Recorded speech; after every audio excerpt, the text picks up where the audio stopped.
Hello friends, welcome to Indian study पर आपका स्वागत है। दोस्तों, आज की इस वीडियो में मैं आप लोगों के लिए हिंदी का टेस्ट लेकर के आया हूं, जो कि आपके आने वाले एग्जाम यूपीएसआई के लिए बेहद इंपॉर्टेंट है। तो वीडियो को एंड तक जरूर देखिएगा, क्योंकि लास्ट में मैं आपसे क्वेश्चन ही पूछूंगा और उसका आंसर आपको कमेंट बॉक्स में बताना होगा। साथ ही साथ इस वीडियो के पीडीएफ डिस्क्रिप्शन में टेलीग्राम चैनल का लिंक दिया हुआ है, वहां से आप प्राप्त भी कर सकते हैं। पहला क्वेश्चन आपके सामने, बिजली शब्द का पर्यायवाची शब्द कौन सा नहीं है? इस वर्ड पे थोड़ा ध्यान देना। कौन सा बिजली शब्द का पर्यायवाची नहीं है? दामिनी, चंचला, तड़ित, ये सभी होता है। बितुंडा, ये बिजली का पर्यायवाची नहीं है। पहला ही ऑप्शन यहां पर आपका बिल्कुल क्या होगा सर? करेक्ट होगा। प्राची शब्द का आपको पर्यायवाची शब्द बताना है। थोड़ा सा ठहरूंगा, क्योंकि कई बच्चे कहते हैं कि आप टाइम नहीं देते हैं। तो प्राची का आपको पर्यायवाची बताना है। तो प्राची का पर्यायवाची शब्द क्या हो जाएगा सर? प्राची का पर्यायवाची शब्द होगा आपका पूर्व। तीसरा ऑप्शन करेक्ट। प्रत्यक्ष का आपको विलोम शब्द बताना है कि प्रत्यक्ष का विलोम शब्द क्या होगा। तो प्रत्यक्ष का विलोम शब्द क्या हो जाएगा सर? परोक्ष। दूसरा ऑप्शन करेक्ट। सामान्य का विलोम शब्द आपको बताना है कि सामान्य का विलोम शब्द क्या होगा। तो सामान्य का विलोम शब्द क्या हो जाएगा? विशिष्ट। चौथा ऑप्शन करेक्ट। निम्नलिखित में से कौन सी भाषा देवनागरी लिपि में लिखी जाती है? देख लें जरा, और कुछ भी है। हाँ, देवनागरी लिपि में लिखी जाती है। कौन सी भाषा है?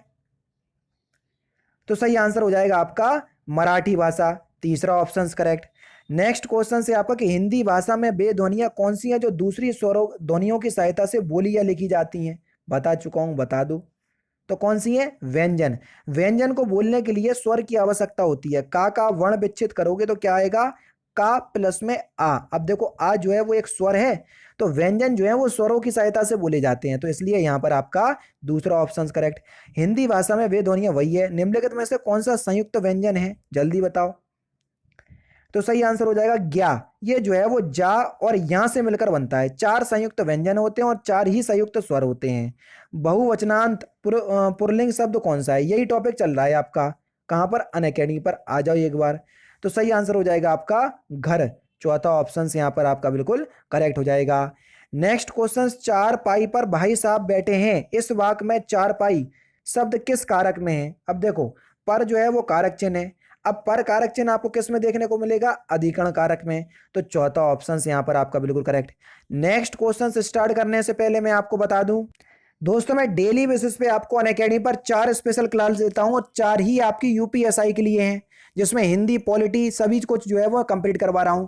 मैं नहीं कह रहा हूं कि चारों क्लास में आ जाओ, क्योंकि इतना टाइम आपके पास होगा नहीं। मैं समझ रहा हूं बहुत बिजी हो, लेकिन मैं इतना कह रहा हूं कि अपने बिजी शेड्यूल में से 15 मिनट आकर के देखो, फिर चारों क्लास ना लो, फिर मैं देखता हूं। समझ रहे? तो एक बार सर मुझे 15 मिनट का टाइम देने की जरूरत करें, क्योंकि वहां पर इतना क्वालिटी कंटेंट मैं वहां पर प्रोवाइड करवा रहा हूं कि जो बच्चा यूट्यूब से अनअकैडमी पर जा रहा है वो फिर आ ही नहीं रहा है वापस। वो तो कह रहा है कि सर आप यहीं पर पूरा कोर्स कंप्लीट करवा दो। आपको लगता है कि फ्री स्पेशल क्लास है, पता नहीं कैसे पढ़ा रहा होंगे, फ्री क्लास है, ऐसी पढ़ा पढ़ू के निकल लेते होंगे। एक बार आकर के देखो, पता चलेगा। डिस्क्रिप्शन में सारे लिंक आपको मिल जाएंगे क्लासों के। फिर भी दिए गए लिंक से अगर आप क्लास में नहीं पहुंच पा रहे हो, तो मैं आपको बता दे रहा हूं पूरा ट्यूटोरियल किस तरीके से आपको मेरी क्लास तक पहुंचना है। आप लोगों को सबसे ज़्यादा दिक्कत हो रही है मेरी स्पेशल क्लास लेने पे, जो रोज़ सुबह 11 बजे चलती है। आप जैसे ही अनअकैडमी पर अपना अकाउंट बनाएंगे तो आपके सामने ये विंडो खुल करके आएगी। तो आपको UP triple S C search करना है। यूपी ट्रिपल एस सी या स्टेट पीसीएस में आपको ये यूपी ट्रिपल एस सी देखने को मिल जाएगा। तो हमने ये देखो, ये मिल गया यूपी ट्रिपल एस सी। तो हमने इसको सिलेक्ट किया। सिलेक्ट करने के बाद हमने हिंदी को जो है वो सिलेक्ट कर लिया। हमको हिंदी मीडियम से पढ़ना है। आगे की जो आपकी प्रोसेसिंग है वो यहाँ पर हो जाएगी और आपको यहाँ पर यूपी ट्रिपल एस सी लिख करके आ जाएगा। देखो, ये लिख करके आ गया यूपी ट्रिपल एस सी। अब UP triple S C category में आपको कुछ नहीं करना।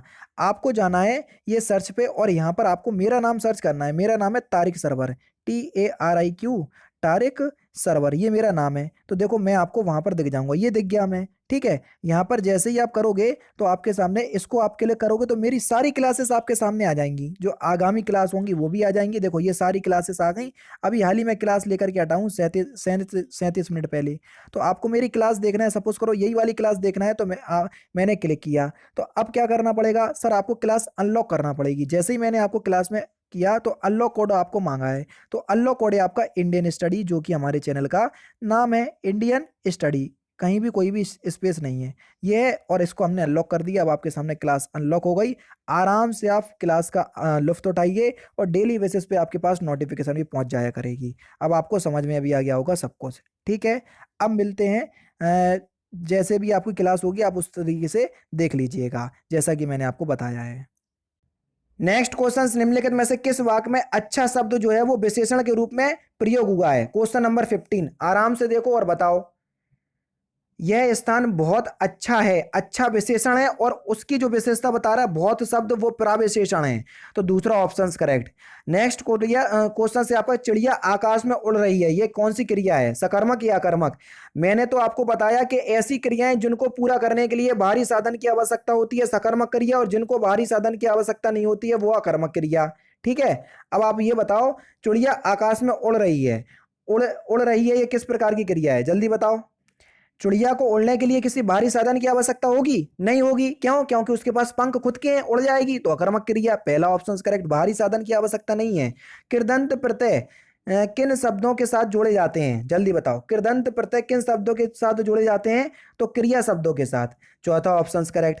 भौरा कोयल सखी किस शब्द के अनेकार्थी हैं? जल्दी बताओ। भौरा कोयल सखी, देखो अली माने भौरा होता है, कोयल होता है, सखी होता है, पहला ऑप्शन करेक्ट। निम्नलिखित में से किस शब्द की वर्तनी जो है वो अशुद्ध है, गलत है, जो गलत लिखा हुआ है? जल्दी बताओ। अशुद्ध वर्तनी कौन सी हो जाएगी? तो सही आंसर हो जाएगा आपका जागृत, यानी कि तीसरा ऑप्शन बिल्कुल करेक्ट। शुद्ध वर्तनी वाला शब्द आपको बताना है, ज्योत्सना आप किस प्रकार से लिखेंगे? तो ऑप्शन नंबर सी, तीसरा ऑप्शन करेक्ट। तत्सम शब्द कौन सा नहीं है? जल्दी बताओ, कौन सा तत्सम शब्द नहीं है? आपको पता होगा, आंख, ये एक तत्सम नहीं है, तद्भव है। देशा शब्द कौन सा है? जिनकी उत्पत्ति किसी देश से पता नहीं चलती, तो उन शब्दों को हम अपने देश से ही उत्पन्न मान लेते हैं, तो उनको ही हम देशा शब्द कहते हैं। तो आपका सही आंसर क्या हो जाएगा? डिबरी। डिबरी, कटोरा, किलकिल, दरवाजा, खिड़की, ये सभी जो हैं वो कौन से देशा शब्द हैं? नेक्स्ट क्वेश्चन से आपका, जिसके हृदय में ममता नहीं है, वाक्यांशों के लिए एक शब्द क्या होगा? तो जिसके हृदय में ममता नहीं है उसको बोलेंगे निर्मम, तीसरा ऑप्शन करेक्ट। तिलक लगाने में किस अन्न का प्रयोग होता है? जल्दी बताओ, तिलक लगाने में तो किस अन्न का प्रयोग होता है? अछत, दूसरा ऑप्शन करेक्ट। अनेक युगों से चले आने वाले, इस वाक्यांशों के लिए उपयुक्त शब्द क्या होगा? अनेक युगों से चले आने वाले को हम क्या बोलेंगे? सनातन, चौथा ऑप्शन करेक्ट। एक हाथ से ताली नहीं बजती, इस लोकोक्ति का सही अर्थ क्या है? सही आंसर हो जाएगा शत्रुता दोनों पक्षों की गलती से होती है, पहला ऑप्शन करेक्ट। उड़ती चिड़िया के पंख गिनना, इस मुहावरे का सही अर्थ क्या है? जल्दी बताओ। तो इस मुहावरे का सही अर्थ क्या हो जाएगा सर? असंभव कार्य करना, चौथा ऑप्शन करेक्ट। शांत रस का स्थायी भाव, जल्दी बता दो। शांत रस का स्थायी भाव क्या हो जाएगा सर? निर्वेद, दूसरा ऑप्शन करेक्ट।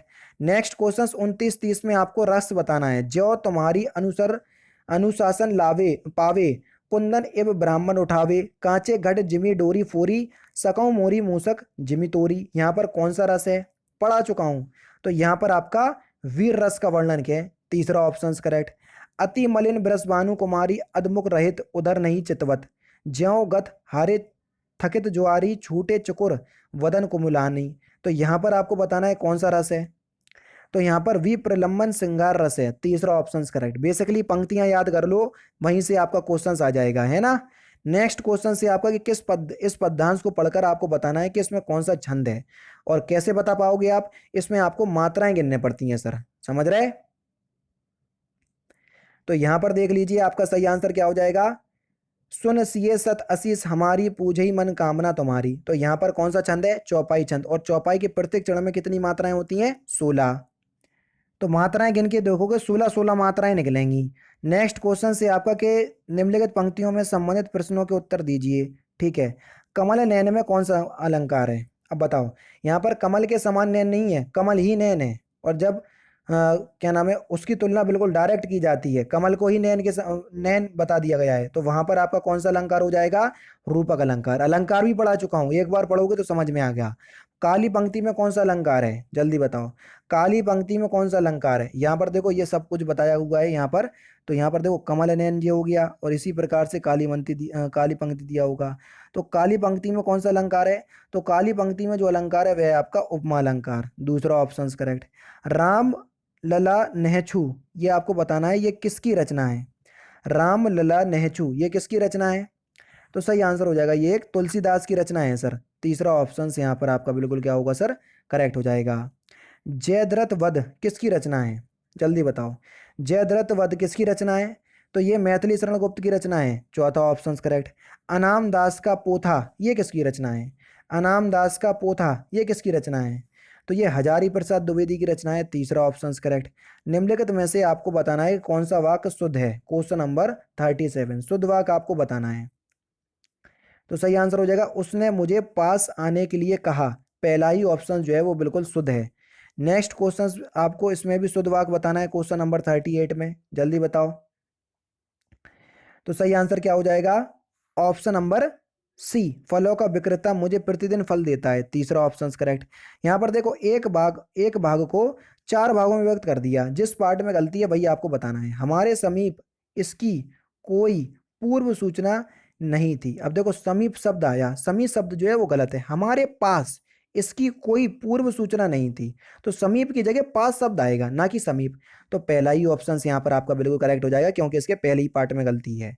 नेक्स्ट क्वेश्चन है कि पुलिस ने घटना के तुरंत पहले प्राथमिकी दर्ज नहीं की।